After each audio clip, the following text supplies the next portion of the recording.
Hello and welcome to this video, and on this video I will be going through the 10 albums that made progressive rock.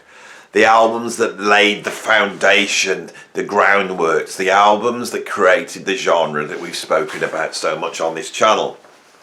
Now before I start, I'm going to give it a little background, so those of you who just want to hear the list, you're going to be disappointed again, because I feel I need to just look at the cultural context within which progressive rock emerges. There's a moment in 20th century popular music where the popular music moves from being a sort of teeny bop, popularist, not particularly deep music. It's surface, it's easy listening, all those things that we associate with pop music in the 1950s. With the entrance into that of rock and roll in the mid-50s, the creation of pop music linked to a teen culture, and then musicians in the 60s bringing in elements which would make the music still popular but also be more artistically expansive. Artists like Bob Dylan, musicians like the Beatles, the Rolling Stones, the Doors, all these bands that have come out, that switchover for me, that seems to happen in 1962. We move from one cultural epoch to the next in 1962. And once that change happens, throughout the 60s, you suddenly see culture completely changing rapidly. And when you start to study it, it's almost month by month that you can see these things happening. Now, for me, once this idea emerges, which I really feel comes primarily from Bob Dylan, who by going and accessing, American folk music, the blues, bits of jazz, and bringing those elements in, but more importantly, singing from his own perspective, and also, because he wasn't a virtuoso musician, I feel that democratized music, allowing musicians to go, well, if Bob Dylan can do that, I can do that, and I want to say something on my instrument, but I'm not going to worry about whether I can, I've got a voice like Little Richard or Elvis Presley. And all these elements start to spin around. Bands like the Beatles have emerged in 1962, 63. They're a pop band. They harken back to, it's a British take on that sort of teeny rock and roll thing. But because there's all this stuff happening around them, they start to make their pop music more deeper, more artistic, more expressive. And people suddenly realise, and I think this goes with the what's happening at the time. I think that generation that came into the 1960s did not want to live the lives that their parents had. They wanted to change things. A lot of the progressive ideas that are under criticism now, and there's that big divide now where people are looking at progressivism almost like it's the conservatism of our time, the thing that cannot be questioned. But that progressivism that emerged in the 1960s was an incredibly important, powerful thing, and it empowered a whole bunch of different people in society. And so with all of that, I think young people not only wanted a popular music that they could identify with, but they want something that went beyond the realms of normal popular music. They wanted a message. Some of the music at that time, like the sort of folk, the folk rock stuff in America, the protest songs, focused on lyrics, and the lyrics became very important. But also the music became very important. And at that time in jazz had moved from a sort of post-bebop sound into sort of free jazz sound. It's all about freedom of expression. It's all about expressing the angst of the times. And musicians want to bring that into their music. They want to blow people's minds. And then on top of that, because people are searching for new ways of thinking, people are using hallucinogenic drugs. Psychedelic experiences become very important. People want to change their mind. They want their mind blown. They want the music to do that for them. So this is the background in which prog emerges. Now, loads of music emerges out of this scene. You know, we get heavy metal emerging out of it. We have jazz rock fusion, psychedelic music. We have the beginnings of punk, garage, a whole host of different musics. Progressive rock for me is really something that comes out of Britain. Now, I'm going to explain why I think that is. It's because here in the UK, we have this big boom in the 60s in London, where musicians who are making popular music suddenly start drawing from the blues, rhythm and blues and jazz. You know, a whole bunch of musicians come out of that scene. People like Jimmy Page, Ginger Baker, Eric Clapton, all these musicians come out of that. And the depth for them is that they're going back to these American music forms. But the thing is, you then hit a problem. You think, well, I'm a British musician, how do I integrate myself in? And some musicians start to think, how do we make rock and roll by referencing our British culture? The Beatles did this, and the Beatles start off aping, you know, sort of Chuck Berry and Little Richard songs, and suddenly this sort of music hall element enters into the music, and also a classical element enters into the music. So, as musicians are trying to pull from all these different areas to expand the music out, certain musicians really start to push the envelope. Now, for me, the changeover happens in 1966. If you go back to 1965, you can go and listen to the Beatles doing Rubber Soul, and that sounds like a very interesting pop album. It's still an out-and-out pop album. This shift has not happened. So the first album on the list is, for me, the moment where you go, oh my God, what is this? And it's interesting because it's an American band, and I can understand the logic of it being an American band. Rock and roll, rock music has come out of these forms. It's come out of the blues, it's come out of jazz and all these things. And this musician has those elements in there, but he also brings in elements from modern classical music and performance art. And that is, of course, Frank Zappa, who in 1966 brings out Freak Out, the same year that Pet Sounds comes out by the Beach Boys and Revolver by the Beatles. Now, as great as Pet Sounds and Revolver are, they are not like Freak Out. Right? There's just no two ways about it. Freak Out is suddenly rock music growing up. It's suddenly going way past the vision that you would have for a pop album. It's a double album for a start. It's got avant-garde elements, free improvisation elements, orchestral elements. There's this conceptual continuity that runs across it. It's criticising society, but it's also criticising the hippies as well. It's nihilist. All these things are in there, and the sonic experimentation is really coming almost from avant-garde music, right? This album comes out, it's a double album, and people start to listen to it. And as Paul McCartney once said, no Frank Zappa, no Beatles. This is the moment where music changes, and I don't think Zappa gets enough of a credit. And as much as Pet Sounds is a fantastic album, right, and that also it influences the Beatles to then do Revolver. And you could see the releases, you can see Pet Sounds coming out, then you can see Revolver coming out. But in the middle of that, to have Freak Out come out, right, and Zappa does not, he does not stop. You know, the next album, Absolutely Free, is even more conceptual, it's almost even more progressive. Then you get the Lumpy Gravy album, which is absolutely incredible.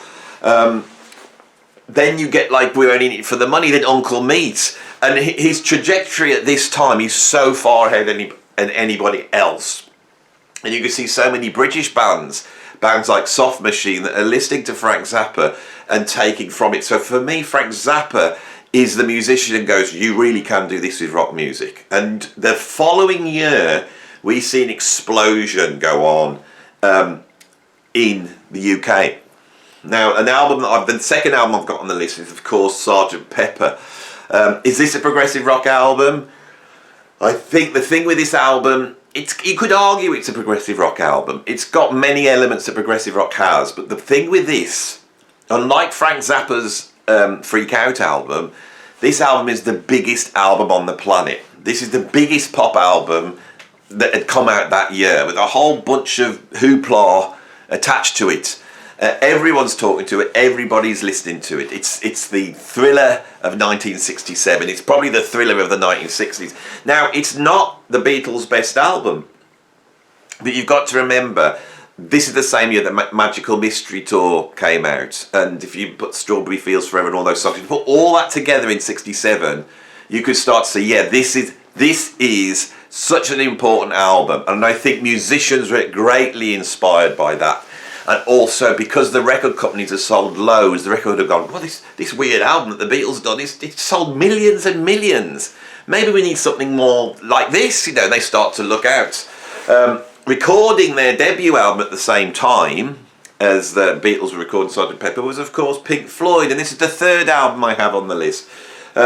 Which is no, it's not. That's the fourth album, but I will put it number 3 because I've gone out of sync. So, Piper at the Gates of Dawn comes out the summer of 1967, and with that album, there's the quirkiness of Syd Barrett's songwriting on there. There's such a strong element of the Beatles that nod towards music hall, towards artists like George Formby, the nod to the sort of nonsense of Edward Lear and Alice in Wonderland, all these things that are in the Beatles on Sgt. Pepper are also even more concentrated with Syd Barrett and Pink Floyd. And that band have taken another lead that comes, I think, from Frank Zappa. I don't know whether Pink Floyd were aware of this, they'd heard it, but this idea of being sort of a psychedelic sonic band with all this audio experimentation. And again, Pink Floyd are not going to let up. They are going to keep going and keep going. And I could easily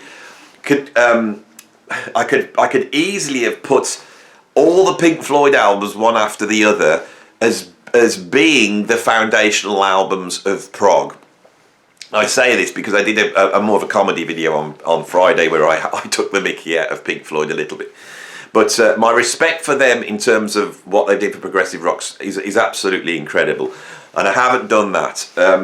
So the sonic experimentation, the quirky English humour, the conceptual things, this is starting to emerge in 1967. The sort of British classical tradition, which points for me to the English countryside, what thing I call the English aesthetic. I think that is the predominant colour of progressive rock. It's why we don't quite think that Freak Out's a progressive rock album, in the same way as when we look at the sort of krautrock bands like Can and Faust, we don't really feel that they're anything to do with progressive rock like Yes, Genesis, ELP. And the reason is, I think the magical thing is the English aesthetic. When you listen to bands like Rush or Kansas, they still have a pinch of the English aesthetic there. There is a reference to what I call the English countryside, to that sort of pastoral sound. And I believe that really is really cemented in terms of progressive rock, in terms of the progressive rock genre, with another album that came out in 1967 by the Moody Blues. Now, the Moody Blues has come in that post-Beatles sort of, British beat, whatever it's called. Is that the right name for it? And, they'd had a big hit with Go Now, which is a very poppy song, very similar to the Hollies. But by the time they get to 1967, the Moody Blues they're not doing so well. And they find out that their label wanted to make a stereo classical album, and they were readying to do that, to jump on this new thing that was coming out, stereo sound, right? And so they go, well, if you're going to do that and spending the money on that, why don't you do something with us? And so they get this idea of coming up with a full conceptual album with a story that runs from beginning to end, this idea that you're going to tell a day in the life. If you take the Beatles songs, Day in the Life, now we're going to do a day in the life of the whole album. And they bring a full orchestra in, and this is one of the first albums where you've got a band and an orchestra together on the same album. Now, it has to be said that they didn't record at the same time, it was spliced together afterwards. And I think we have to look at, people like Deep Purple and the Mavish Orchestra with Apocalypse to really explore how a rock band integrates with the classical orchestra. But I think this was very important. And also, we have on that the big hit single Nights in White Satin. Now if I walked out of this house and walked down the road, I can find normal people that are prog fans and like, you know, Hatfield and the Northern Egg and all these bands that will know Nights in White Satin. It's such a famous song, but when you put that song on, that ethereal, pastoral, classical English element is just so apparent in there. Also another band that's doing this at the same time is Procol Harum. I say all this because people will point it out.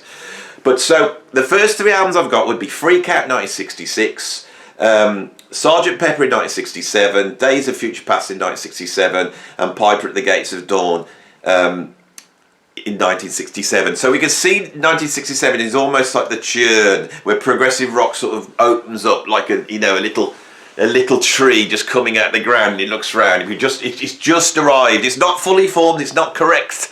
It's not close to the edge yet. But we have it there. There's a different type of music emerging out of that. Now, one of the guys that doesn't get mentioned enough in this history, and I haven't mentioned him enough, is Jimi Hendrix. And I didn't actually have him on the list here. I had Soft Machine's album that came out in 1968, which is called The Soft Machine, and I will talk a little bit about that. So I had that on the list. Soft Machine, very important band in terms of laying the foundations for progressive rock. Here we have in 1968 a very important album. And so I started to think about the Soft Machine album, and of course they had been out on tour. They had been doing all sorts of stuff before that album was recorded. They were out on tour with Jimi Hendrix. They were in New York gigging when Hendrix started in 1967 to record Electric Ladyland. Now those sessions started in the summer of 67 and ran all the way through to December. Now think about this. Sgt. Pepper, Days of Future Past, Piper at the Gates of Dawn, incredible. But at the same time, just a few weeks later, Jimi Hendrix was recording Electric Ladyland, a double album that is just stratospheric. Hendrix, for me, is a key musician in the history of rock music. He stands at the crossroads of so many different things, and he operates on so many different levels. He has that sort of virtuosity we associate with jazz rock fusion and progressive rock. He has that improvisation, exploratory sort of modal jazz that comes from John Coltrane. He has that. That's the beginning of jazz rock fusion. But he also integrates all these different stylistic elements in, including classical music, including all these different forms. And that's where the prog comes in. There's a studio experimentation. But also Hendrix is like a songwriter. He's incredibly influenced by Bob Dylan. So you have that world as well. He has a voice similar to Dylan where he's not a classic great singer. And so when you hear him sing, what happens is you focus on the lyrics. And then on top of that, Jimi Hendrix is a charismatic, iconic character. If we were making an encyclopedia of rock music, we could put Hendrix on the front, nobody else, and he represents the whole lot. And he's a black musician. He's one of the first black musicians to cross over onto the mainstream. He was described as the Black Elvis Presley. And in 1967, he makes this incredible double album, which when it was released at the time, was a bit too much for people. It was a bit too much for the critics. This album contains things like All Along the Watchtower, his progressive rock version of a Bob Dylan song. I mean, he takes that song and then he just opens it out into vistas. The album closes with Voodoo Child's Slight Return. Now, if you go and put that on, that is an experience in music that no one had ever heard. There's nothing on Sgt. Pepper. There's not even anything on Freak Out that's like that. This is something else.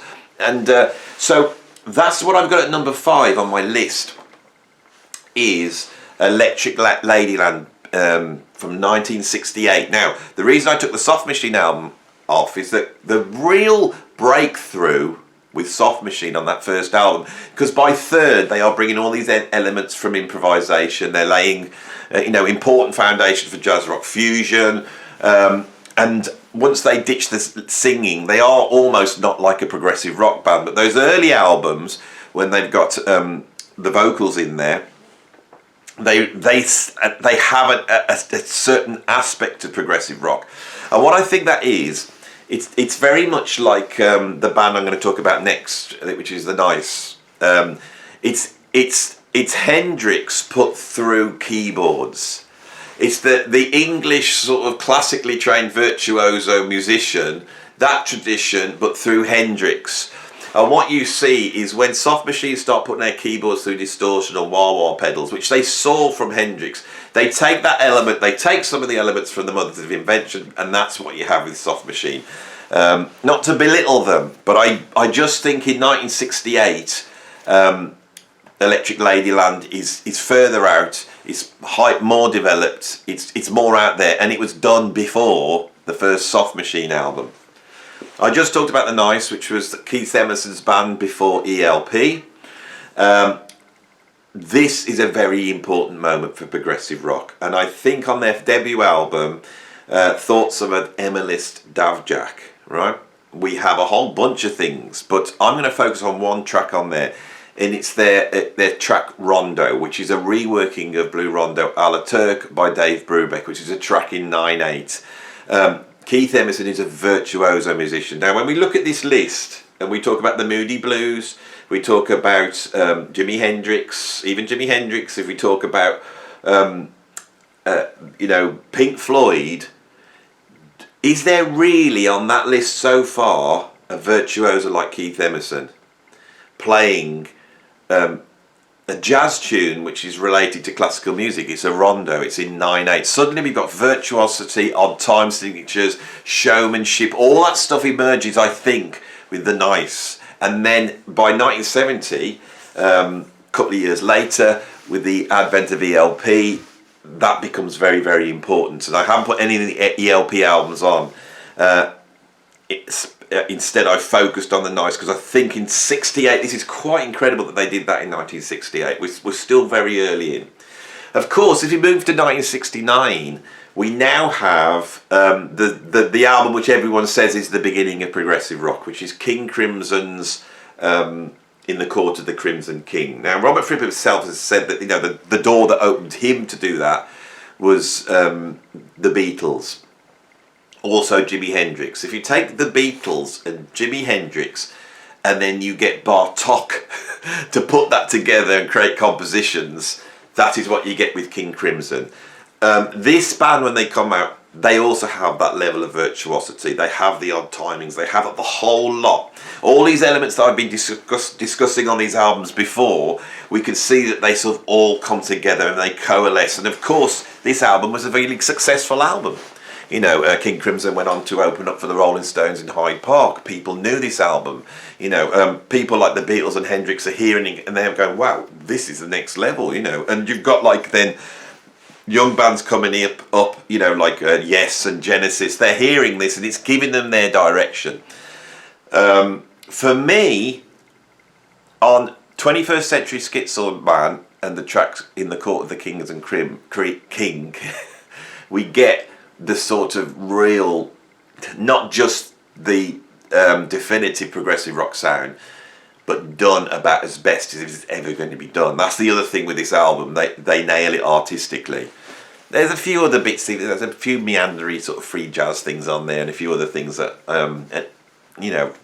for me, just bring it down a little bit. So I am criticising here an album which is seen as being sort of the monstrous bedrock, and on this video I'm trying to argue it's not the case. There's more going on than that, but we must give it its due. So that's what I've got. Number 7 is In the Court of the Crimson King by King Crimson. That comes out in 1969.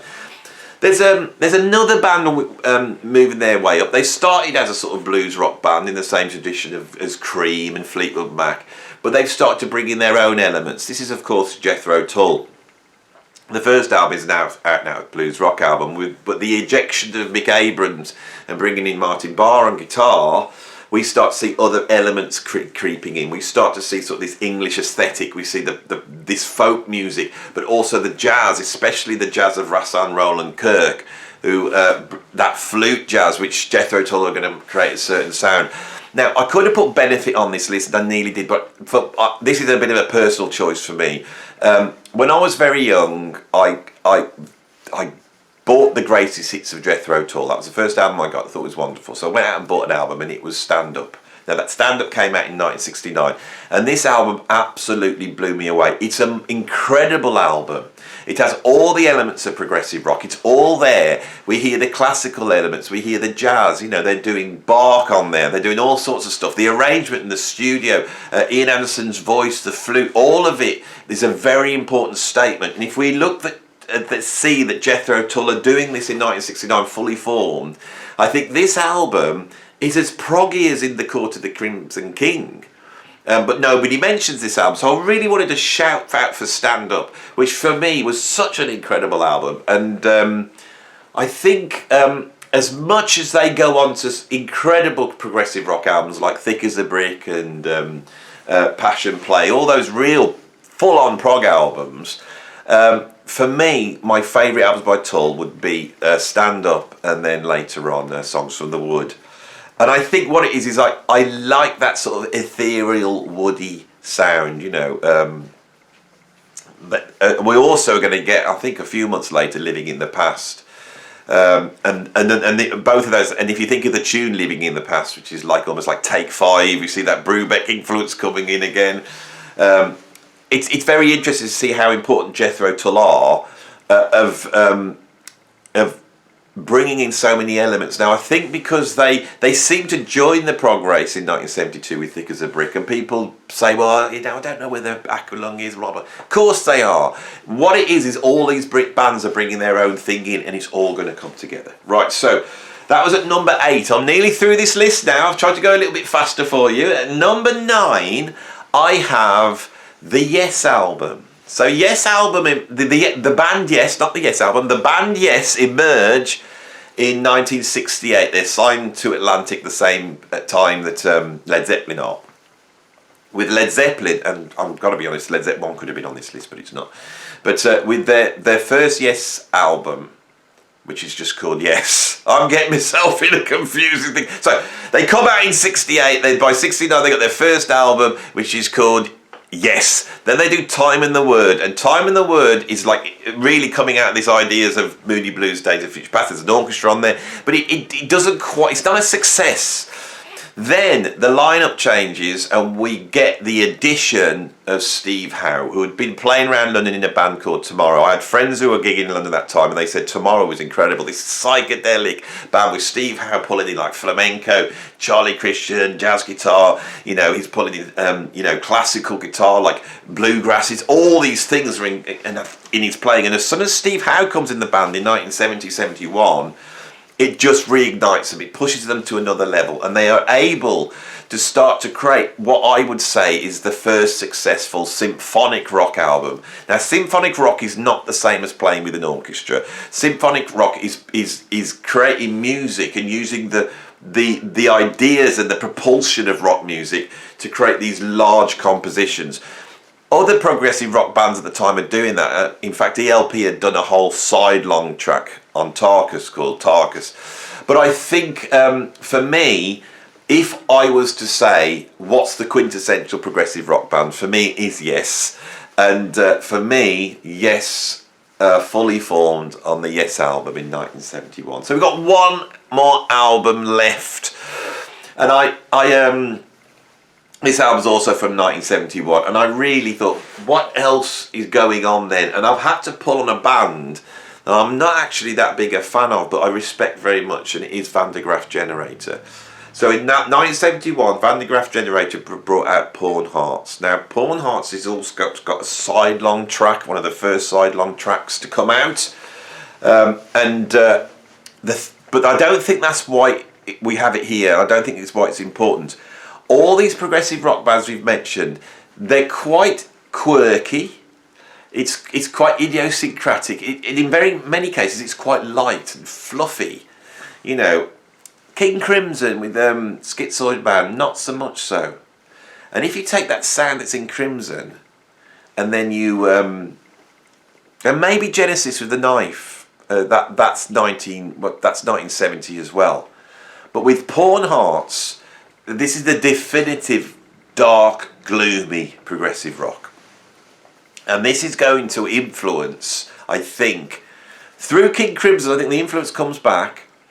And I think that what we have here in that dark, doomy, dystopian, surreal world of Van der Graaf Generator, the darkness that we'll now see in progressive rock, if we look at any progressive rock, you know, it's all doom and gloom, it's all dark, you know, and all that quirky etherealness. So if we take a band like Moon Safari, they brought out an incredible album last year, one of the best progressive albums that come out, but they are in the tradition of this light, life-affirming, you know, pastoral, ethereal world, which is the domain of progressive rock. But the progressive rock world had a difficulty with that because they expect, you know, sort of this dystopian, dark, prog metal sound, and I think that has its roots that they're there with the Van der Graaf Generator, and I don't think I'm so keen on that darkness. I get my darkness from somewhere else. I'd get my darkness from the Mavish Orchestra, or I'd get my darkness from maybe Miles Davis, but it's a different type of darkness. Anyway, that was my list. No funny stuff, no waffling. I've done it in half an hour. Those are the 10 albums that for me lay the groundworks of progressive rock. I'm sure I haven't covered them all. These videos are like a conversation, and now you can come in and say, this is another album, this is another, and of course they all are, and as I'm saying it, I'm thinking albums that could have also been on this list. But I hope this here, for people who are interested in progressive rock and don't know that much about it, you can now go back and check these albums out, and these are all fantastic albums. Anyway, if you like this video, please like it. And if you want to see more, please subscribe. If you want to support me, you can go over to my Patreon, where there's tons of content, and also we have meetups, and those meetups are all on the Patreon, where I sit and chat with the patrons and we talk about all interesting stuff. That's a big thing that's going on now over there at the moment, plus loads of footage, exclusive footage from gigs, and all sorts of different things are going on.